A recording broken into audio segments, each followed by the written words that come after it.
संजीव भाई ने मुझे बोला कि सारे जने फिर 5-5 मिनट सोल्यूशन पे बोलेंगे, तो मैंने 5 मिनट का मटेरियल तैयार कर लिया। अब वो निकालना का जरूरी है। नहीं तो बोलने का, नहीं तो फिर मेरे को रात में फिर टैक्सी में बोलते रहने को पड़ेगा। रात को नहीं खाते हैं, 5 मिनट का सामान इकट्ठा करा है, ज्यादा नहीं। देखिए, इट्स वेरी इंपॉर्टेंट कि हम जब बात करें और समस्या समझ में आ जाए तो सोल्यूशन पे भी चर्चा की जाए।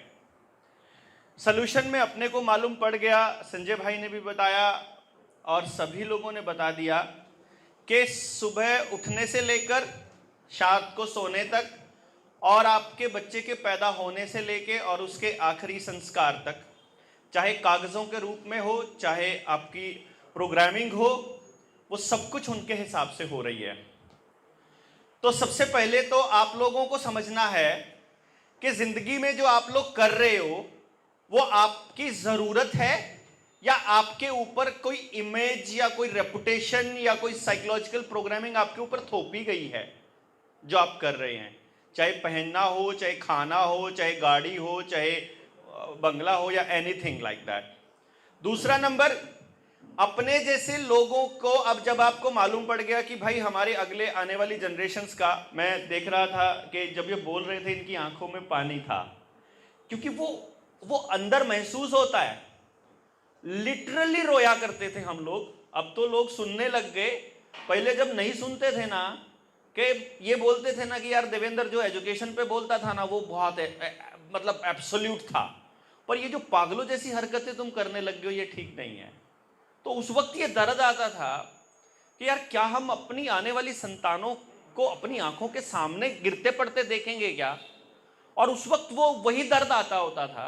अब हिम्मत आ गई तो अब नहीं आता वो दर्द, लेकिन अंदर से सिहर उठते थे, कांप उठते थे कि नहीं, ऐसे तो नहीं मरने देंगे अपने बच्चों को।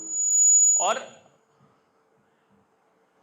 उस टाइम पे फिर हमने लोगों के अंदर जाना शुरू किया। तो मैं आपको अपना तजुर्बा इसलिए बता रहा हूं कि आपको ये ढूंढना है अपने फोन नंबर में, अपने फोन बुक में जितने कॉन्टेक्ट्स हैं, एक बार बस जिंदगी में, क्योंकि वो रीसेट करना चाहते हैं। कार्ल श्वाब जो वर्ल्ड इकोनॉमिक फोरम का हेड है, वो कहता है पूरी दुनिया में रीसेट आएगा इस पूरी की पूरी इकोनॉमिक शटडाउन के बाद, इंटरनेट शटडाउन के बाद, डिजिटल करेंसी, जब सब कुछ बर्बाद हो जाएगा।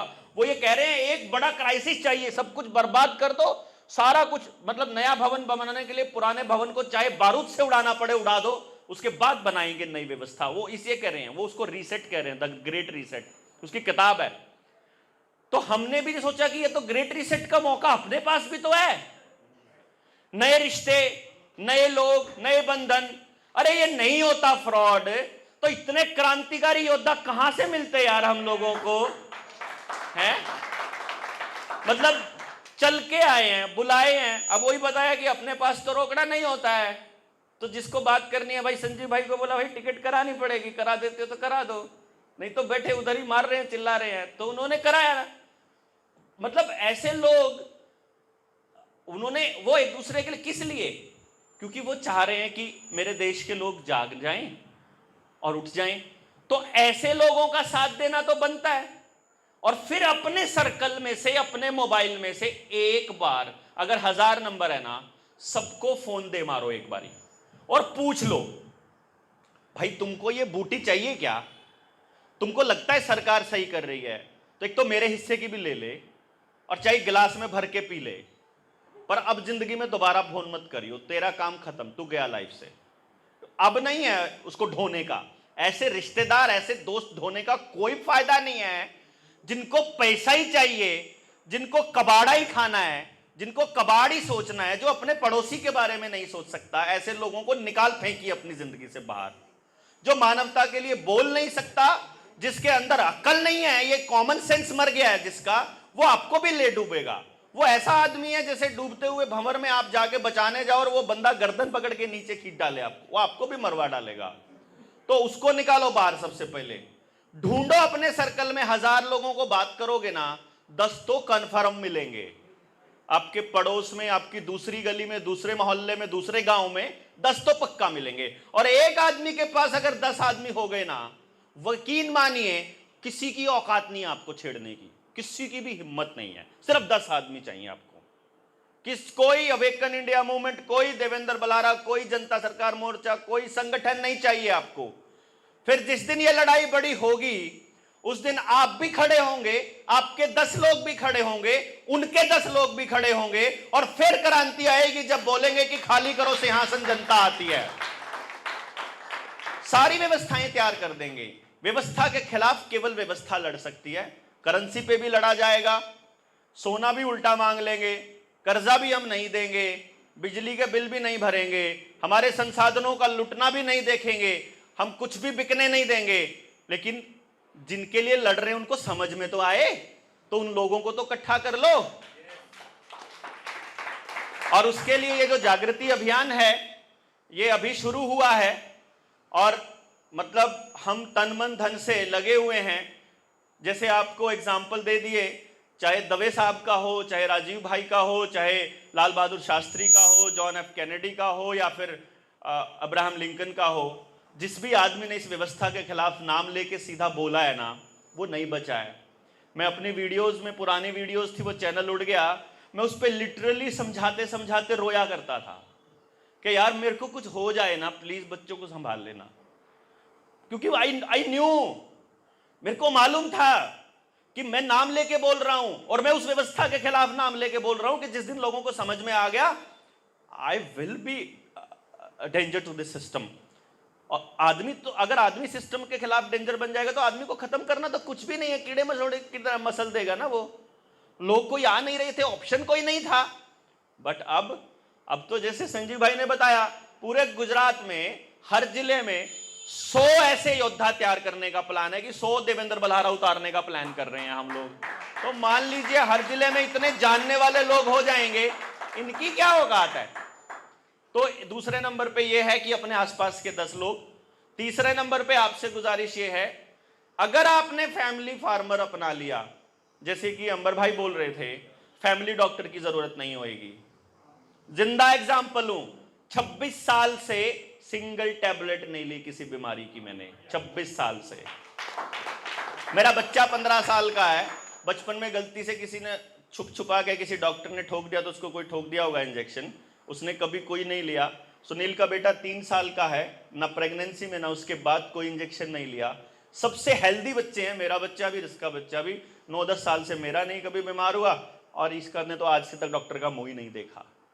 तो कितना पैसा बचता है अगर डॉक्टर बच गए तो। बीमार नहीं हुए तो काम करने का कितना जज्बा बचता है। आप रात को 1 बजे मैसेज करो, आपको रात को 1 बजे भी जवाब मिलेगा। वो बोलते हैं यार बलारा सोता नहीं है क्या, और आपको कभी एनर्जी में कमी नजर नहीं आएगी। क्यों? क्योंकि बीमारी की फीलिंग ही नहीं है ही नहीं बीमार। शरीर सिर्फ ठीक है तो एक बार सोना होता है बस, सुबह तक फिर हीलिंग। मतलब आप फार्मर वाला एग्जाम्पल, फार्मर वाला काम तो आपको करना ही चाहिए, अकेले नहीं कर सकते ना। अब कई लोग कहते हैं शहर में हमारे पास तो जमीन नहीं है, हम कैसे ऑर्गेनिक खेती करें। अच्छा, तुमने कपड़े की फैक्ट्री लगा रखी है, चश्मे की फैक्ट्री लगा रखी है, जूते की फैक्ट्री है, सब कुछ खरीद के तो लाते हो। बाजार में कचरा खाने से तो बढ़िया है फार्मर से जाके अमृत खरीद के लाओ ना।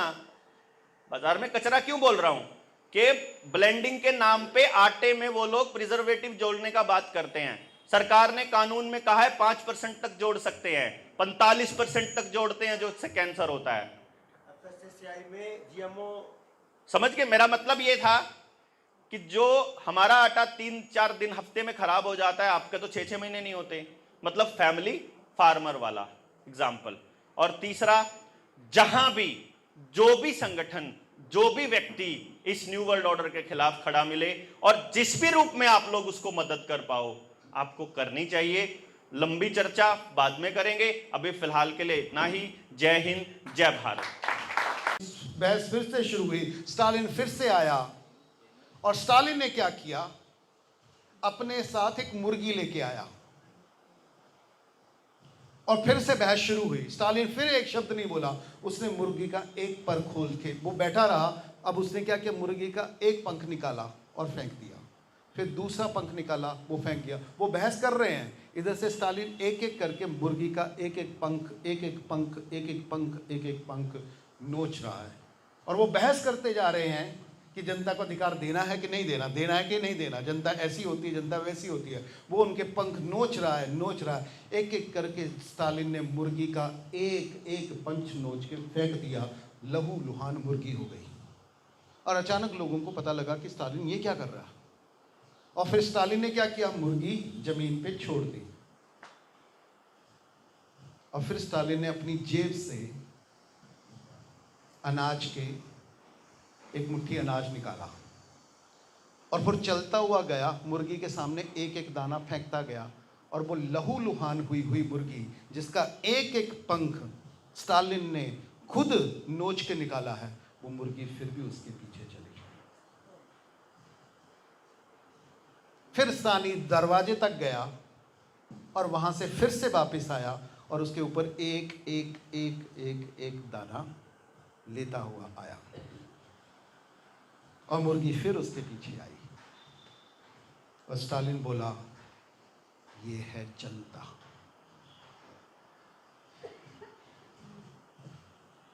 New world order, illuminati, Bilderberg, banker, जनता, यानी हम 750 करोड़ लोगों को यही समझते हैं और वो हमारे साथ यही कर रहे हैं। बट आज सबसे पहले सॉल्यूशन के तौर पे हमको ये निर्णय करना है कि क्या हम मुर्गी बनने के लिए तैयार हैं। क्या हम अपने बच्चों को, आने वाली जनरेशन को ऐसी मुर्गी बनने के लिए तैयार हैं? ये है पहला सॉल्यूशन। दूसरा सॉल्यूशन, एक और कहानी है। अकबर और बीरबल के दरबार में बहस छिड़ पड़ी कि जनता ईमानदार होती है या बेईमान होती है। सारी समस्या क्यों कि जनता अपनी पड़ी है, जनता को कोई दुनिया समाज की पड़ी नहीं है, हम सारे के सारे सेल्फिश हैं। यस और नो? हम मुर्गी तो नहीं बनना चाहते, हम कहते हैं कि दूसरा भले कटे, हमारा नहीं कटना चाहिए। यस और नो? तो अकबर और बीरबल के दरबार में यही बहस चली और उस बहस में सब बोले कि जनता इतने % ईमानदार होती है, इतने % बेईमान होती है। बीरबल एक शब्द नहीं बोला। तो अकबर ने बीरबल की तरफ देख के पूछा कि बीरबल तुम क्या कहते हो? कहता, आप सच सुनना चाहते हो या मनोरंजन करना चाहते हो? हेलो, आप सच सुनना चाहते हो या मनोरंजन करना चाहते हो? तो उन्होंने बोला, सच बोलो। कहता, सच सुनना चाहते हो या देखना चाहते हो? कहता, दिखाओ। तो उसने अगले दिन मुनादी कर दी कि एक ज्योतिषी ने ये भविष्यवाणी की है कि अगर अकबर यानी राजा जनता के द्वारा दिए गए दूध से नहाए, दान किए दूध से नहाए, तो अगले 10 साल तक खूब समृद्धि होगी, खूब अच्छी वर्षा होगी। तो जनता जनार्दन से रिक्वेस्ट है कि सब लोग अपनी हृदय से, अपने दिल से एक एक बाटकी दूध दान करें। अगले दिन चांदनी चौक पे, सभी चौक पे बड़े बड़े बर्तन रख दिए गए। जनता एक एक बाटकी लाती थी, उस बर्तन में डालती थी। सारा दिन, सारी रात यही काम चला। अगले दिन बर्तन उठाए गए, क्या निकला सबको पता है। तो अब आप मुझे बताइए, ये दूध का पानी कैसे हो गया? हमारी रगों में मैत्री, करुणा, मुदिता, समता, चारित्र, दर्शन कहां से पानी हो गया? और कैसे ये सारा का सारा इल्यूमिनाटी छा गया? क्योंकि सब लोगों ने ये सोचा कि बाकी सब तो दूध डालेंगे, ये सारे तो सारे जागृति का काम करेंगे, अपना गर्दन कटवाएंगे, जेल जाने के लिए तैयार हो जाएंगे, और हमारे बच्चे और हम बच जाएंगे।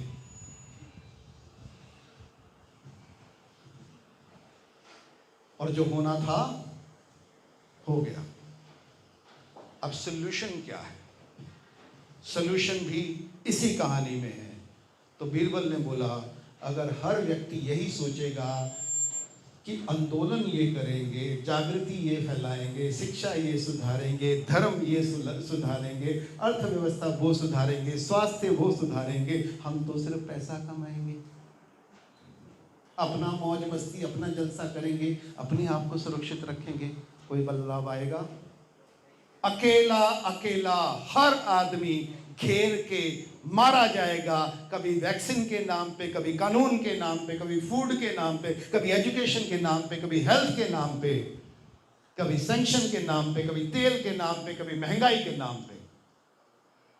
क्योंकि समाज व्यक्ति नहीं होता, व्यक्ति मारा जा सकता है, समाज कभी नहीं मरते।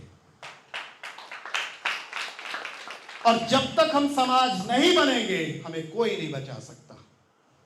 क्योंकि इल्यूमिनाटी ने कुछ नहीं किया, उन्होंने सिर्फ एक ही काम किया है कि समाज व्यापार भी करता था, परंतु समाज के ये नियम थे कि हम सबका व्यापार करेंगे, सब कुछ करेंगे, पर शिक्षा का व्यापार नहीं करेंगे, स्वास्थ्य का व्यापार नहीं करेंगे, न्याय का व्यापार नहीं करेंगे, पर्यावरण का और जमीन का व्यापार नहीं करेंगे।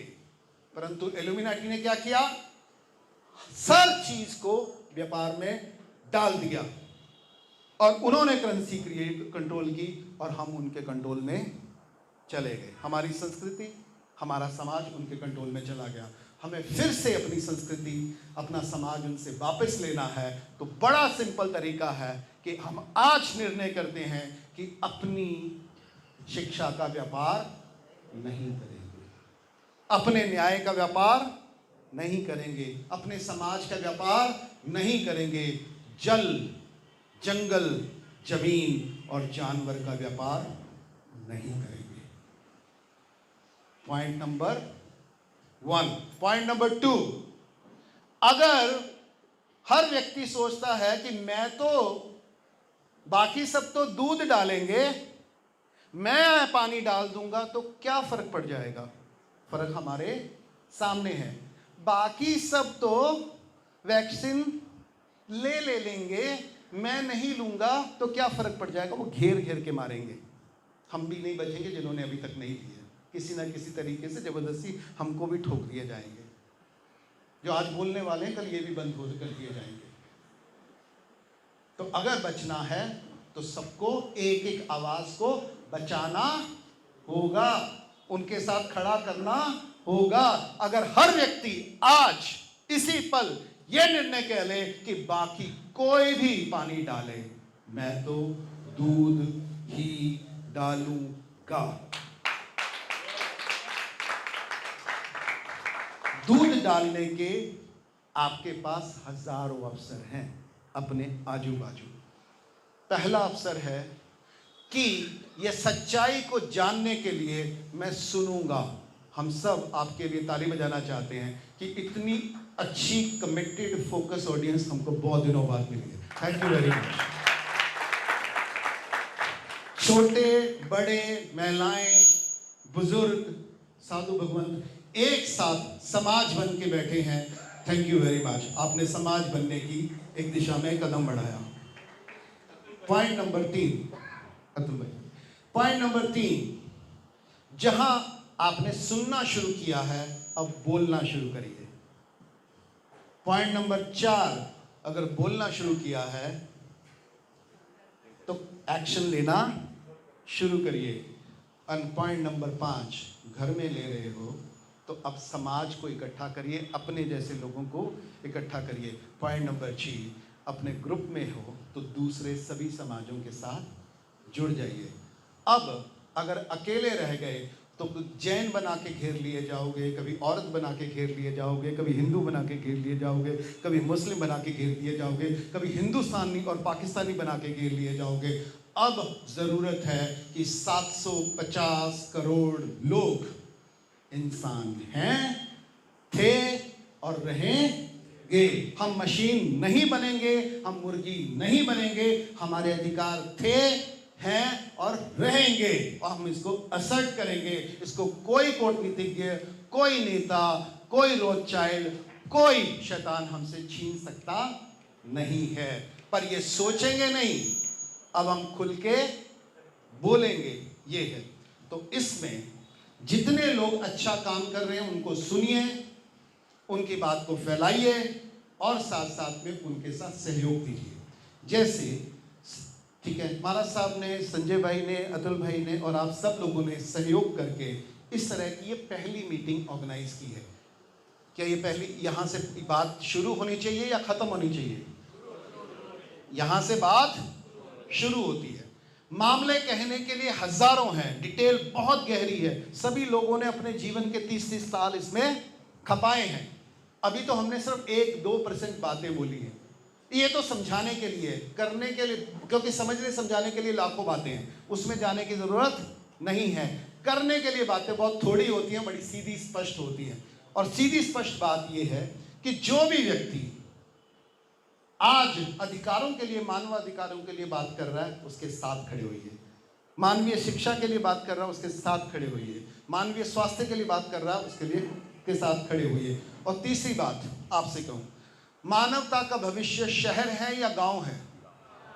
मानवता का जो है, इस समय दुनिया में रोटी, कपड़ा, मकान की कोई समस्या नहीं है, तेल की, ट्रांसपोर्टेशन की, मोबाइल की कोई समस्या नहीं है। समस्या वितरण की है, समस्या प्रोडक्शन की नहीं है। इसलिए अगर हम दुनिया की दौलत जो शहर गांव से पैदा हुई और शहरों में आके इकट्ठी हो गई और गांव शहर वालों को घेर के मारा जा सकता है।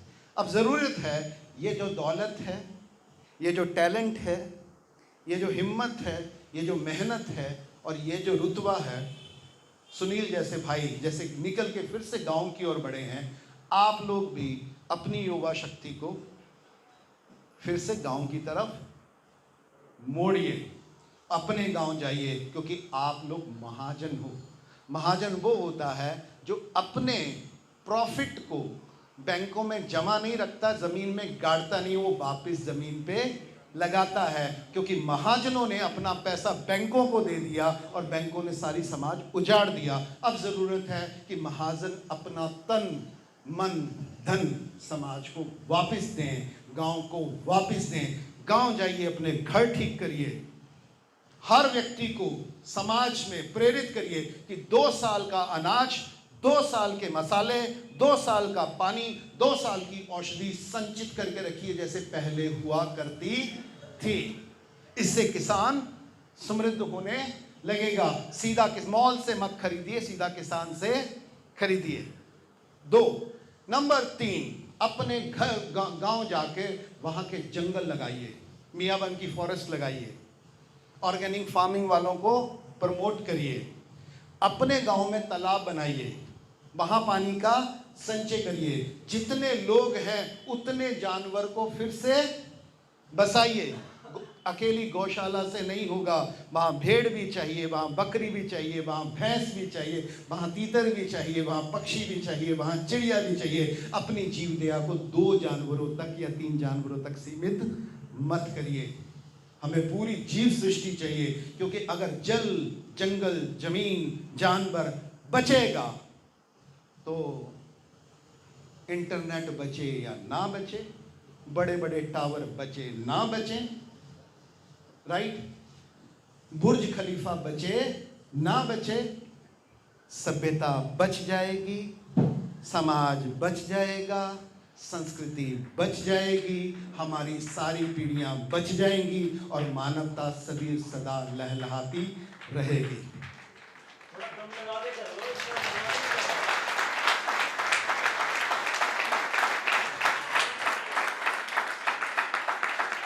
अब मैं रिक्वेस्ट करता हूं अपनी सभी पैनलिस्ट को कि 2-2, 3-3 मिनट में जो जो आप करना चाहते हैं, और मैं रिक्वेस्ट करूंगा आपके मन में जी बस।